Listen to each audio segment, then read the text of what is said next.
Here we are. We're going to talk about the word chi today. Looks like, oh, this is a very simple word, no problem. It's short, I'll remember it. Well, the problem with this one is not that you won't remember the spelling or you won't remember it. The problem is that it's used in so many ways that it gets a little confusing. So here we go. First thing I'm going to tell you that it is a pronoun. A pronoun is a word that we use to substitute another word so the original word is not repeated many times. So this chi is a pronoun to many things. When we use a pronoun, we have to maintain the grammatical use of the original word.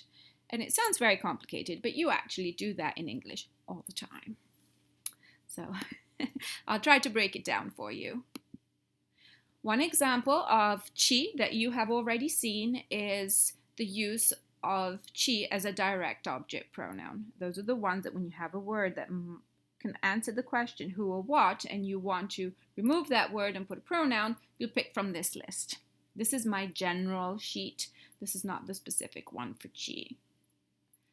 Indirect. So if it's for me or for you.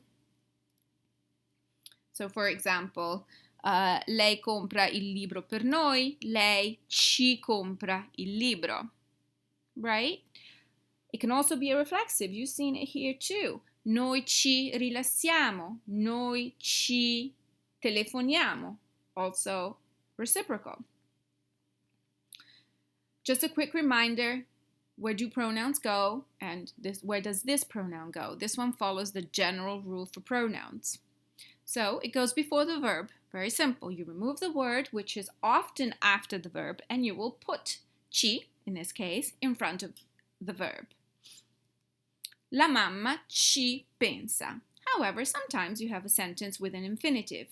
In that case, it goes at the end of the infinitive, which will drop the last I. Io voglio andare a Roma. Io voglio andarci. Okay? So let's see today. I picked 4 scenarios, 4 uses, apart from the ones that you already know. So chi. Actually, this one you already know, but I really want to raise awareness to it. So chi means existence. It's used with the verb essere for the most part when it has this use.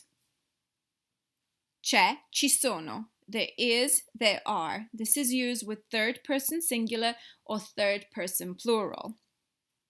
For example, quanti studenti ci sono in questa classe? How many students are there in this class?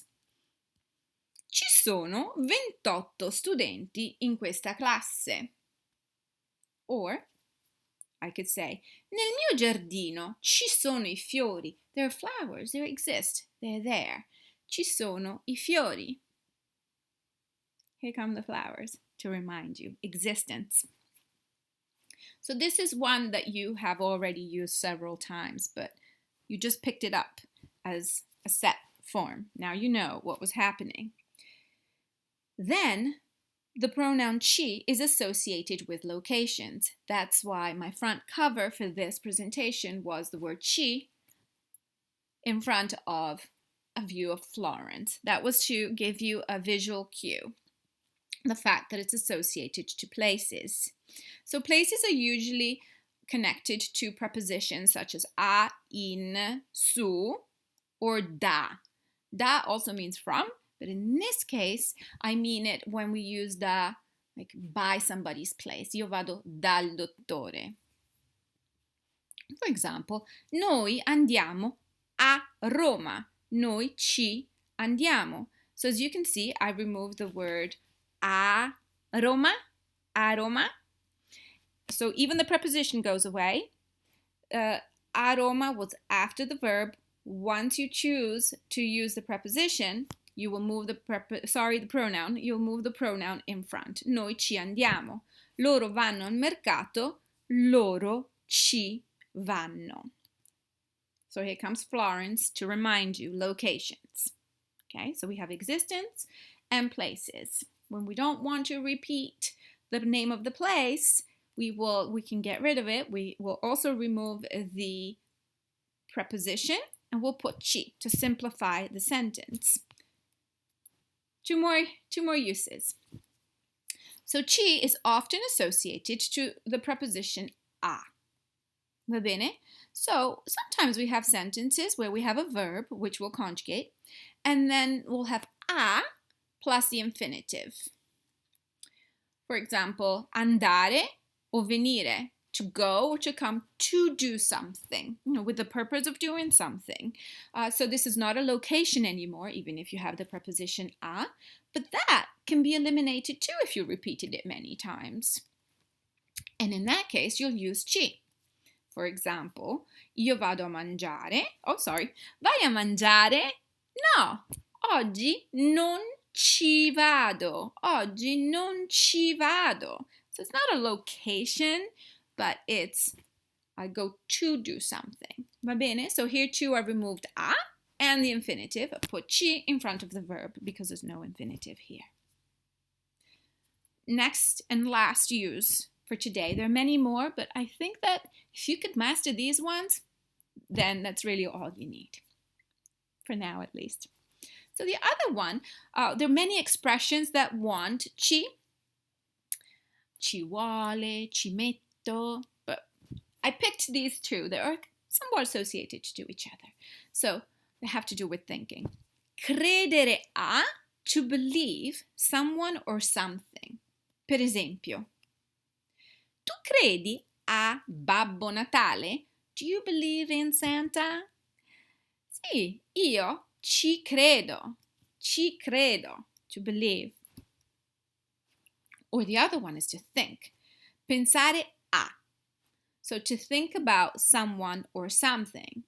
Tu pensi alla tua famiglia? Io ci penso.